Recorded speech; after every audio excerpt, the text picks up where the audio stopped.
Yeah, I'm just going to build on what Anne said. Yeah, I was interested in birds at first, and then in the early 70s, family friends, we used to always go on vacations to Soyuz, and what better place to be inspired by butterflies, but a place like the Okanagan, which has a high species count to observe. He turned me on to collecting, that was catching and keeping a collection in a box in a glass case. But truthfully, I got a lot of my specimens from the radiator grills of cars that came from out of province or out of country, have to admit. The only thing about collecting butterflies is if you don't have a nice case that's airtight and so forth, the butterflies dry out and kind of fall apart. So my collection deteriorated in the next few years. Nowadays, I just photograph butterflies, and this is all the pictures in this presentation are ones that I took for this 2021 butterfly season. So tonight we'll talk about a request that came through when I was asked to do this, was how to help identify what white butterfly is that.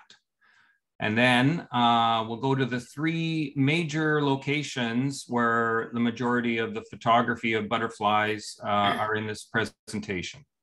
The Metro Vancouver and Fraser Valley area, the Langley Field Naturalist Nature Walk at Manning Park. And also I was able to visit relatives in McHenry, Illinois, in the US in September of last year. And I'll speak about the resources I use to help me learn, identify, and just have a better knowledge of butterflies as we go through. So I use this picture here. This is a Woodland Skipper. Usually you see those later in the season, late July, August into September. They're a late season butterfly. From this picture, I just want everybody just to notice where the butterflies normally are and what they're nectaring on, because it's not always the prettiest flowers. So these maps lay out the locations of where I observed butterflies in 2021. For the Metro Vancouver and Fraser Valley, the map's self-explanatory. The one above went all the way up to Hope. And yeah, there were some spots on the Sunshine Coast, but I focused in this presentation mainly on Langley, some parts of Burnaby, Vancouver, and then also up the Fraser Valley. And then the Manning Park Nature Walk is all by itself. The other place was McHenry, Illinois. And you can see there that there's no mountain ranges, no large lakes that like we have here on the West Coast, but there are some rivers and smaller lakes in that particular area. So the timeline of the season was from April 19th, my first sighting, to the last sighting was September 22. So let's start with what white butterfly is this? In this area, Langley specifically, we are supposed to get three white butterflies. One is the cabbage white, most common. It's an introduced species that's been here for a number of years and is a pest in our gardens and other crops. And it is the most common butterfly observed, identified, and documented.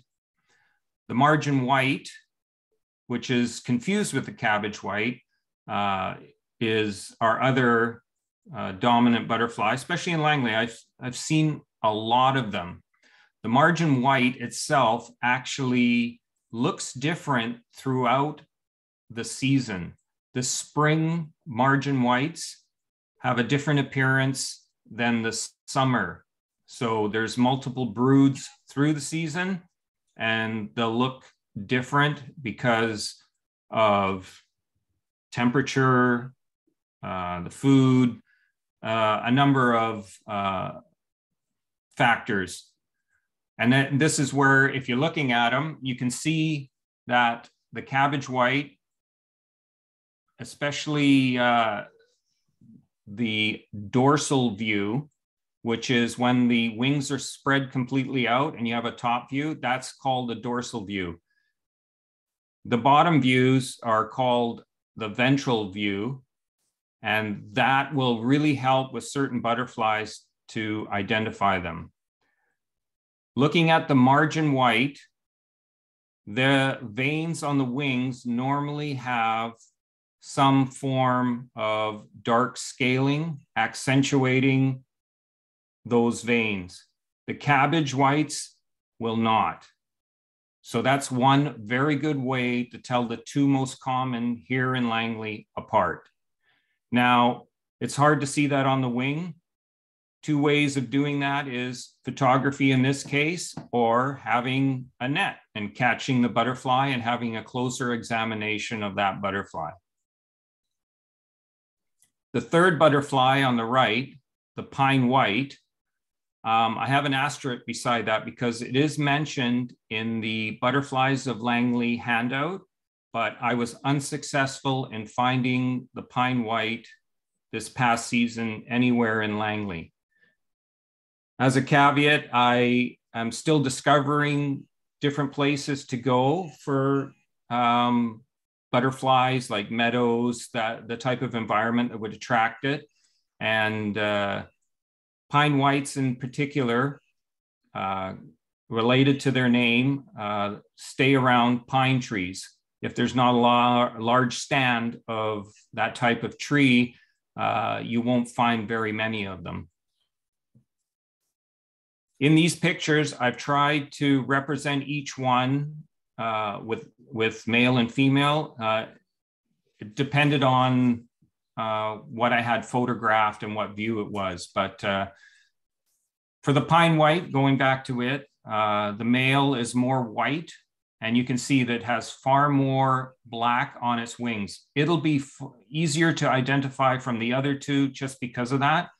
And the female, if you do happen to find one, and they're more difficult, it has that pinkish, reddish look on the ventral that distinguishes it completely from all the others. So next slide, you don't all have to hold up your hands or anything. I didn't have this set up, but I'll just pause so that you can have a look at it. So what butterfly is this? Cabbage. Okay, Herman, it is not a cabbage. It's not. Nope, the spots will throw you off. Yeah. But as I mentioned earlier, the lower part. The black that accentuates the veins in the wings tells you that it's a margined white. And this particular one is a female, and this is more a summer version of it. And the females tend to have either very noticeable spots like this or just slight spots. But the margin whites have those veins accentuated, darker on the wings. That's how you can tell them apart from a cabbage. So the next one, this one is a cabbage white, and it's a male. And you can tell the males from the females. If we had a dorsal view, there'd be only one black spot on the wing, whereas a cabbage white female will have two, as well as the very dark edge on the top of the wing. You can see that in this photo, whereas you will never see that dark black on the tip of the top of the wing on a margin white. So I hope that helps a little bit when identifying the white butterflies here in Langley. So next, We'll move to the butterflies of Metro Vancouver and the Fraser Valley that I observed. So there's about roughly 17 species in the butterflies of Langley handout. I was able to see 11 species of those 17 in 2021 in the Langley area. I actually saw 20 species and photographed them in the Metro Vancouver and Fraser Valley. Now, according to reference materials, that's a couple of different field guides and literature, there is a possibility of 43 species to be seen. Now, you would have to go to the right environment, right elevation, right time of year to be able to hit all those 43. And even then, you may not see them because some butterflies peak every 2 years. So there'll be the odd year or even year that they don't even fly. And then I included 51 possible species could be counted if there were rare ones that were wayward flyers. Anthea actually had one at Molasters this last season. It's not common. It was the one of the sulfurs. So without further ado, we're going to move into spring in the Lower Mainland. The top butterfly, and I have done my best to have a dorsal view and a ventral view of each butterfly that I'll be talking about. So the first is a satyr angelwing, also known as a satyr comma. And the comma name comes from, if you look on the top right there, the ventral view, the white hook on the wing, that's what they call the comma. In this particular butterfly, which is common and is one of the first flyers, it's a very sharp and defined white with a black outline on the ventral. Again, it's difficult to get unless you get a good photograph or can catch it with a net and look at it much more closely. The other one that came out early is the red admiral. I remember when I was a kid, I was always amazed with this butterfly because it was documented as being one of the fastest butterflies. How the heck they know that? I don't know, but they were sharing that information that it was one of the fastest flyers. Both these butterflies, most of the time migrate as the weather warms up from the south. They move up. You can see with the satyr, the wings are starting to wear. This red admiral actually looks in very good shape, almost like it did emerge here, but in literature, it says that the majority of these type of butterflies migrate from south to north to our area. Here are some others that were found in Langley. The Arctic skipper, and skippers, there are two types. One is like this Arctic skipper, and the woodland we saw before is called the folded wing skipper, and the other types are spread wing skippers. But this Arctic skipper is short. You don't see it for a long time in the spring. But this one here was seen at Campbell Valley. Same with the top morning cloak. That was at Campbell Valley. You see the outline of this particular morning cloak. It's more white, and a fresh or newly emerged morning cloak, that particular outer edge of the wing would be yellow. So this particular morning cloak probably hibernated through the winter and emerged in the spring. And that's what I had mentioned earlier to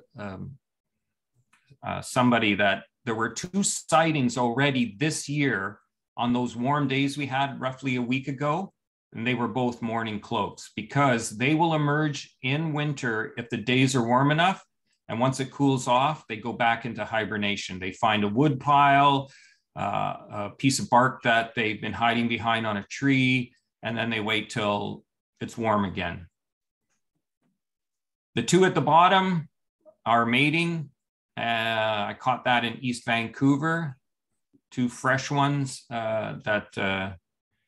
Copulation is the technical term. The next one over is the Echo Azure or Echo Blue. The blue butterflies are generally all small, very hard to identify unless you do get a ventral view. This particular one is a male because the dorsal view is primarily blue. The females tend to have a certain amount of darkness on the edges or even a brown tinge where the males have blue.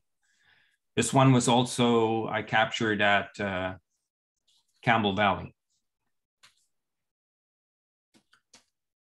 I'm going to keep rolling along. If you have any questions, please write them down and then we'll do them all at the end of the presentation, please.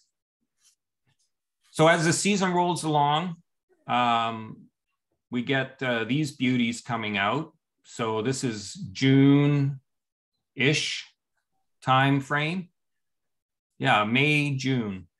So there's three types of swallowtails that we can see in the lower mainland. The Western tiger swallowtail is probably the most common and most commonly mistaken for a monarch butterfly. Though it's very yellow, it's the monarch being orange. This particular butterfly is mistaken for it primarily on its size. In these pictures at Campbell Valley, this particular butterfly is mud puddling. And that's another common activity that butterflies will do. They're not always on a flower. They'll nectar on the minerals in the mud. Mostly males do it for nutrients, but you'll find certain spots where you'll get quite a few. At this particular spot in Campbell Valley, this Western tiger swallowtail was joined by the red admiral, echo blues, and off the top of my head, I forget the other one, but there were a number of butterflies there. They were not disturbed, or they didn't take off and not come back when the horses went by or people were walking by. They immediately came back and then just returned to their activity. The next butterfly is a pale swallowtail, very close resemblance to the Western tiger swallowtail, but it's more whiter, and also the way you can tell it apart is the black streaks on the wings are much darker and thicker. So besides the paleness of it, and this is a fresh pale swallowtail, it really shows off those differences. This particular one was taken, I took this picture up on Quarry Road in Coquitlam because I couldn't find one of these at lower elevation. Next is the anise swallowtail. These particular specimens I could only find at Boundary Bay at either 64th, the end of 64th, or 72nd Street. That's because of the sea witch, I think it's called, of the carrot family. The big white flowers that bloom there at the end in the mud. And I just want you to notice how the yellow is here, much like the Western, but the anise has the most amount of black offsetting the yellow. The thick borders along the edges of the wings, at the lead edge, it's very, very thick and black. So that's a key in telling it apart from the other two.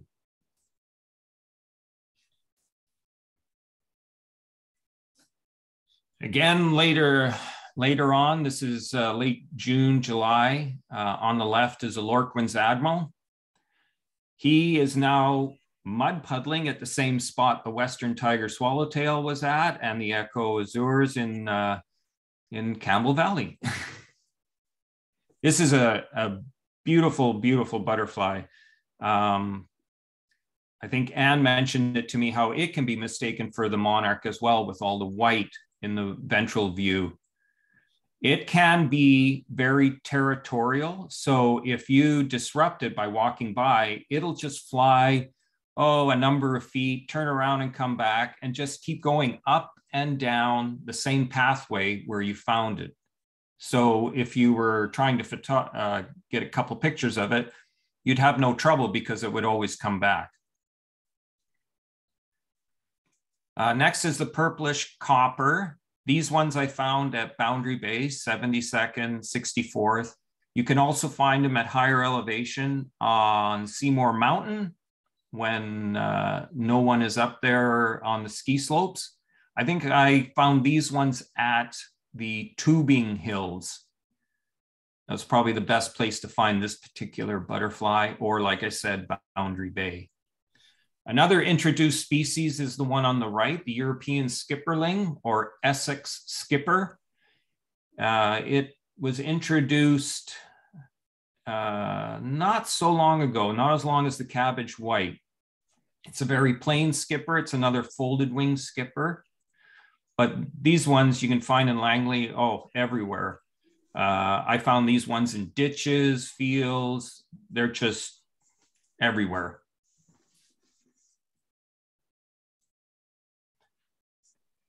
So not all butterflies you can find at the lower elevations in the lower mainland. You have to go a little bit higher.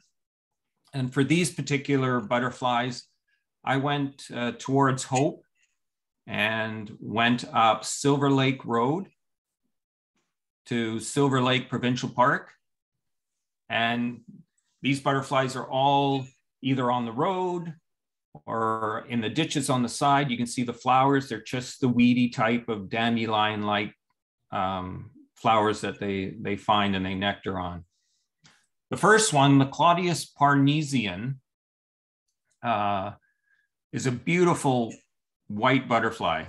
The thing about it is with the scales, they're actually translucent. You can see how you can see through it. The butterfly at the top is a male, and the bottom one, excuse me, I wanted to focus on because it's a female.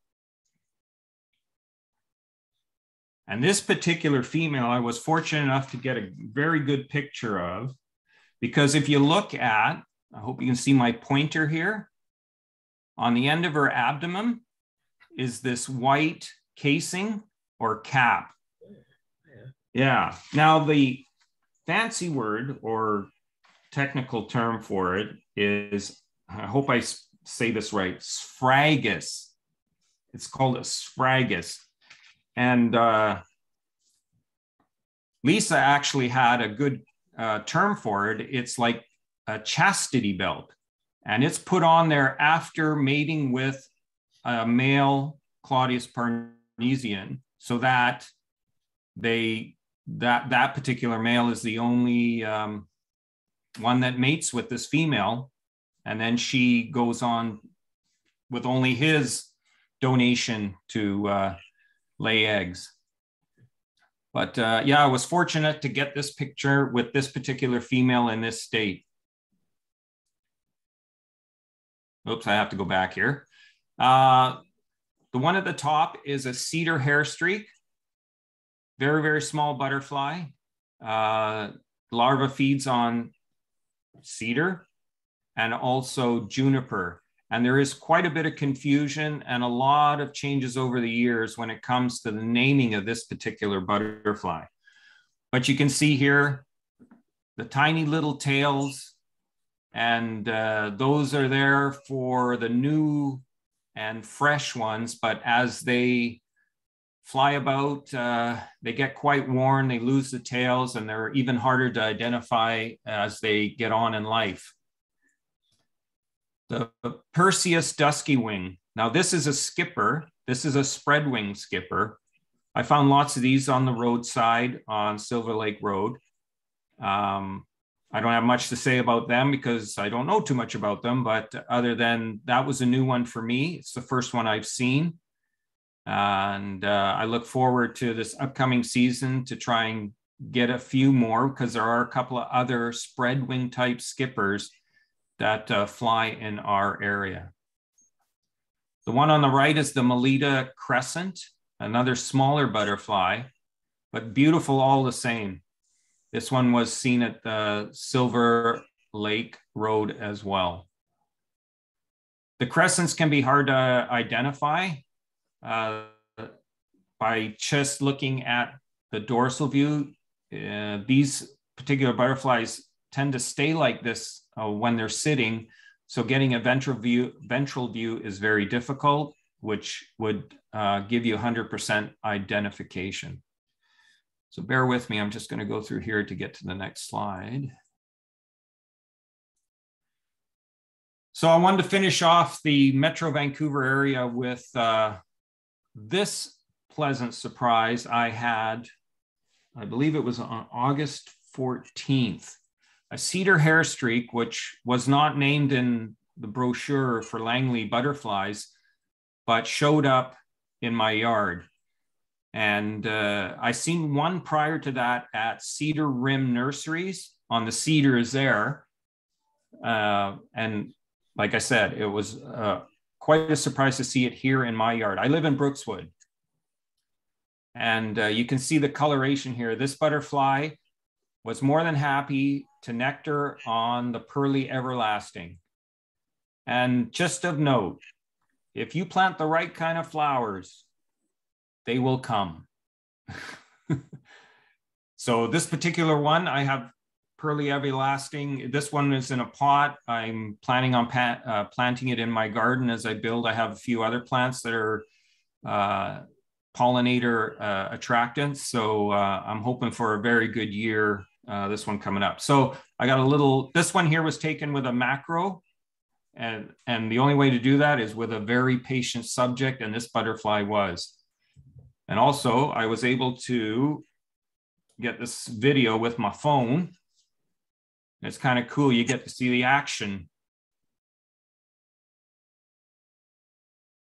Here we go.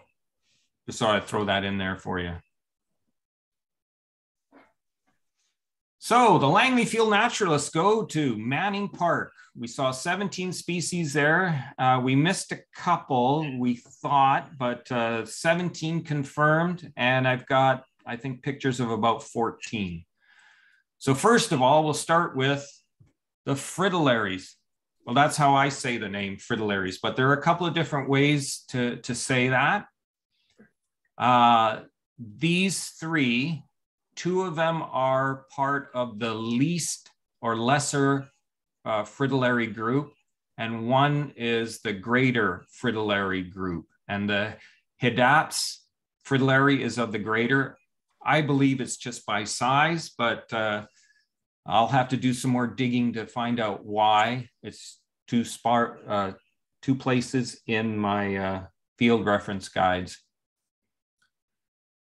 And on this trip to Manning, I do have to apologize to the group again for monopolizing the focus of the walk, but I was just so excited by how many butterflies were there. And Ted and Linda, they certainly got firsthand experience of how excited I was that day to see that many butterflies up there. It was a fantastic opportunity. So we'll move on to the Arctic Fritillary, one of the smaller ones. It's defined or recognized by the top one more, the white outline of all the wings. That usually will point you in the direction of an Arctic Fritillary when looking at these specimens. Again, having a ventral view or photograph will really help you identify these butterflies, because if you look at all three along the top, they look very, very close together as far as the patterns on the wings. The one on the right, the Western Meadow Fritillary, I was able to get identification because of that ventral view, just the pattern of the lower ventral wing.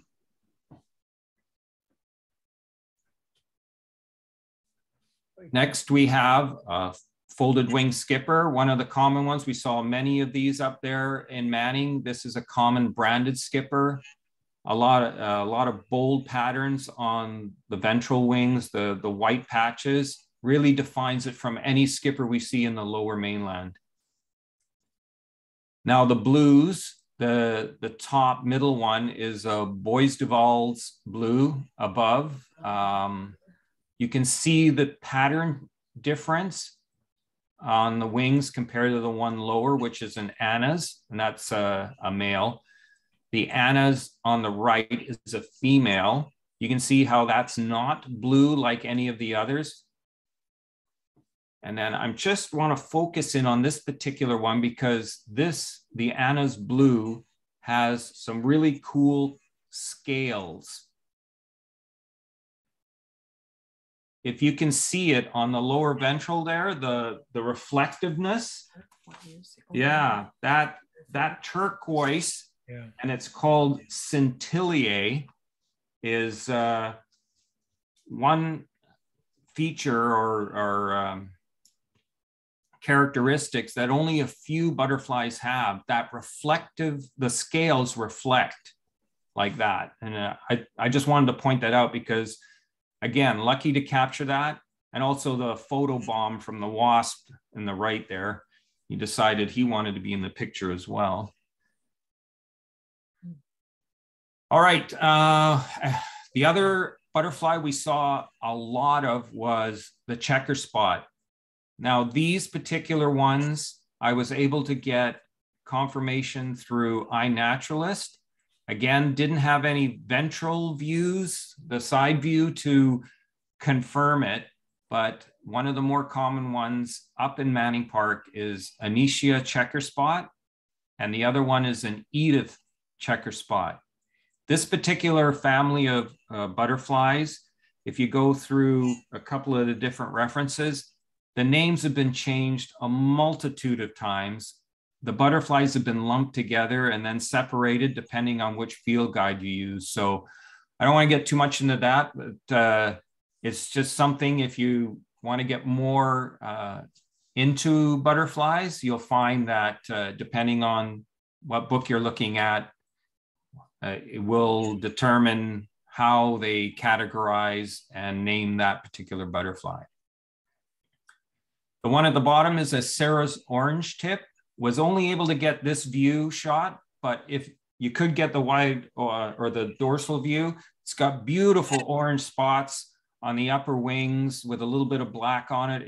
It's a beautiful, beautiful, and this butterfly falls in the family of what's called white sulfurs and marbles, and the marbles get the name from the pattern you see on the lower wing there.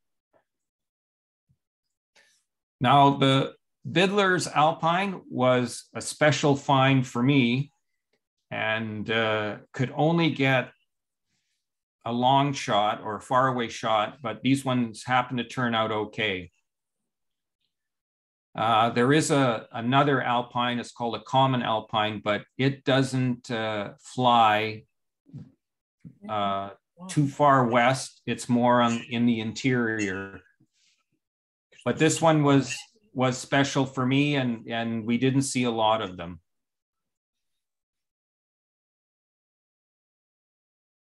So last slide here for Manning Park. I wanted to show this anise because this is a higher elevation butterfly, and they tend to be a little bit smaller as well, according to the documentation that I read. And also, if you notice, it's more yellow than the one I showed you at Boundary Bay. So depending on where they are, the environment they are in, their coloration can change slightly as well. So I just wanted that as a comparison. Here we have purplish coppers again, higher elevation. And then a Mariposa copper, and I could only get a really good side view or ventral view because the mariposas and the purplish actually look very much the same when their wings are open. So you do, when identifying a copper, really, really need, much like some of these others, that side view or ventral view. This one at the bottom, the California tortoiseshell. This one for Gareth, Tom, Bob, and I, and Wim, we were trying to take so many pictures to try to get a really good capture of it to try and identify it. And there were actually 2 of them. But you can see how this particular butterfly, if you blink and it closes its wings, you would be hard pressed to find it again, because it matches so well to bark and tree branches, the coloration. But when it opens up, like the picture on the left, you can finally see it. And this particular one here is nectaring on the sap of this particular tree, as was a lot of the wasps that were flying around as well.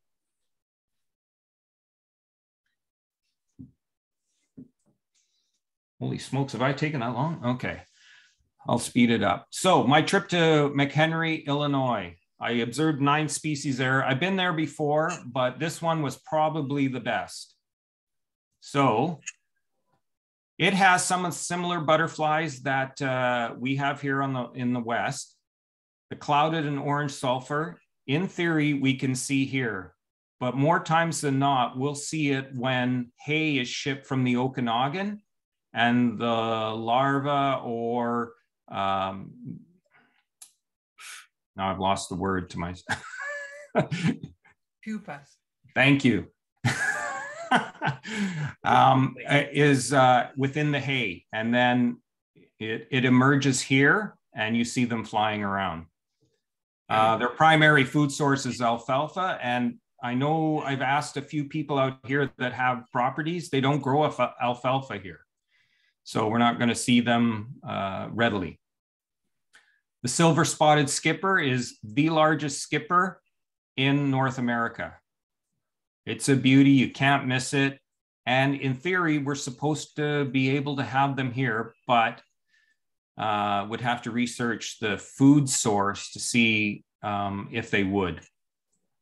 Another crescent here, they have a pearl crescent, which is related to the northwestern crescent, I believe it's called, that's here in the West, but this is an eastern version of it.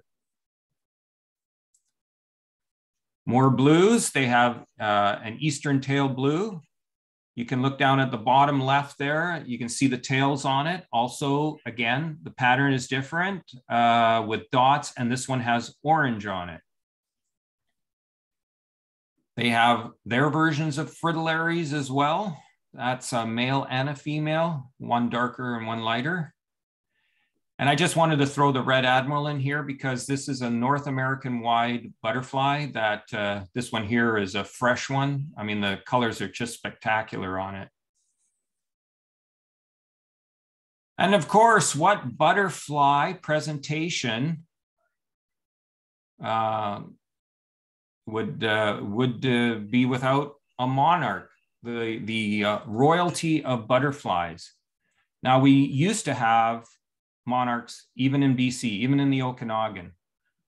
But because of the killing off of the milkweed, which is the caterpillar's food source, they no longer come this far north.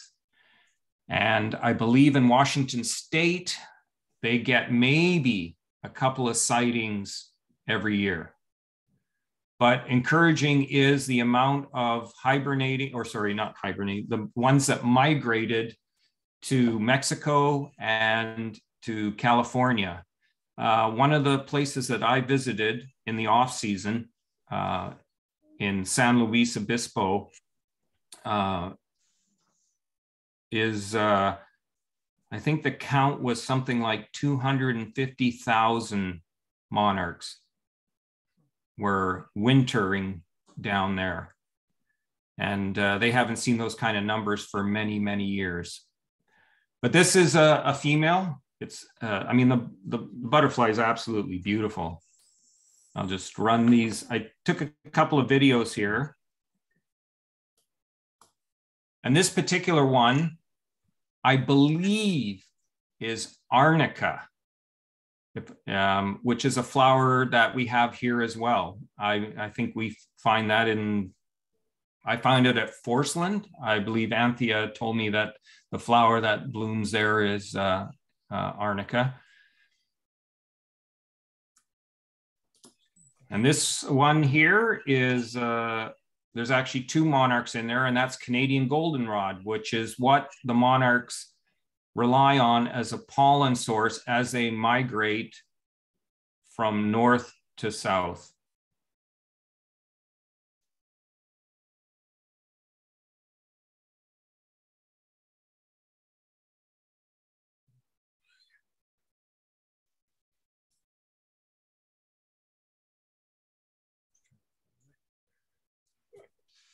So there is two types of butterflies that look very similar, and you would have this happen as well if you had spotted what you thought was a monarch in, say, Oregon, Eastern Oregon, because these two butterflies come that far as well.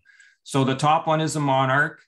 You can see all the nice white spots on the outer edges of the wings, and the viceroy at the bottom takes advantage of looking like a monarch because birds, which are usually the main predator of the monarch butterfly, will avoid it, knowing that it is distasteful or even poisonous because of the fluid or the sap in the milkweed that the caterpillars consume and keep within them, and it stays within the adults as butterflies. The viceroy takes advantage of looking like it, but it also has a distasteful taste because of the food source it has, and it escapes me right now which one that's. But you can see on the viceroy, it does not have the dot pattern on the outside of the wing. They're more chevron along the outside. And the line that runs through the forewing and the back and the bottom wing is a telltale sign difference between it and the monarch.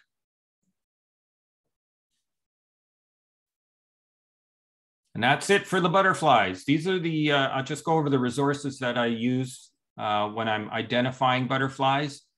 I use Butterflies of the Pacific Northwest by Pyle and Labar. Michael Pyle is well known here in the Northwest for the butterflies. And Caitlin is actually on a web or a Facebook group page, and she helps people out down in Washington, Oregon, and that.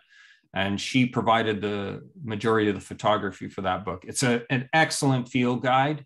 All pictures, not illustrations. Butterflies of British Columbia is a little bit older. Guppy, this is a coffee table book. No, this is a serious reference book. A lot of detail, history, pinpoint locations of sightings. He has a lot of samples in there to help identify butterflies. I also use on occasion, and we'll be using it more when looking for caterpillars of these particular species, is the life histories of Cascadia butterflies. These all can be, I think I got a couple of them from the UBC library. That's where you get the Guppy book, or Amazon, or any place that you would get your reference material. There is a website, Butterflies of North America. It's very extensive, hosted by two well-known people. There you could spend a lot of time looking through all their samples as well. So between all of this, it really helps to, with photography anyway, looking at pictures to identify what species I've come across. There are a couple of apps that I use. iNaturalist is huge. There's a huge following for butterflies in there. You can report it singularly, which is nice. eButterfly follows the same format as eBird, where you make a list of where you were. You can do casual input, and It's just the two that are working well. iNaturalist, there's more people on it right now, so you'll get your observations confirmed a lot quicker than eButterfly. Thank you. I am done. That was fantastic, Eric. Oh, very good, Eric. Very good pictures. Great pictures. Okay. Thank you. Thank you. How do I get back to you guys? Well, you, so. I hope that wasn't too long. I thought it was going to be too short. No, it was great. It was great. Does anyone have questions Yes. for Eric about butterflies? Well, I have one. Oh, go ahead, Anne. How do they get introduced? Is what I was wondering, Eric. I guess, but then I heard they come up in bales of hay and stuff. So I just wondered how they got introduced. Yeah, they're usually in some sort of food material or packaging material, that's brought over. I mean, that's like pretty much any invasive species that's introduced to our area. Not even a butterfly, the giant hornet, right, was brought over on container ships from across the ocean, right? So the same thing happens with these particular butterflies. And then, yeah, it's just hard to get rid of them. Karen. Yes. Can I catch them if I see them? Because I'm never going to photograph them. I'm just too lousy at photographing them. Like I catch them and look at them. On iNaturalist, there's one person, he's got like so many species recorded, and that's what he does. He catches them, he holds them very gently, like, pinches them together so you get the view, and then tries to hold them steady so that he gets the other view. But he catches a large majority of what he observes in a year. Good, because you just have to be careful. Like, I'm always like when I was catching him as a kid, because I wanted to preserve it, right? You have to be careful, because once you start touching it, the scales start coming off. Yeah. Okay, good. Thanks. You're welcome. Yeah, I have a question. Anthea. Yeah. Is the Echo Azure, did that used to be called the Western Spring Azure? Yep. Okay. And also I have a comment that I did find the Claudius Parnassian at Malaster. Cool. That was the first year, we were there. And we got good photographs of it. It was feeding on a patch of phlox there, from the remnant of the garden, I guess. Wow, that's great, because that's way lower than you normally would find them anymore. Like, yeah. You usually always have to go higher to find them now. Yeah, we were very surprised.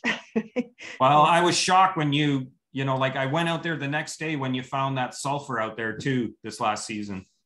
Yeah.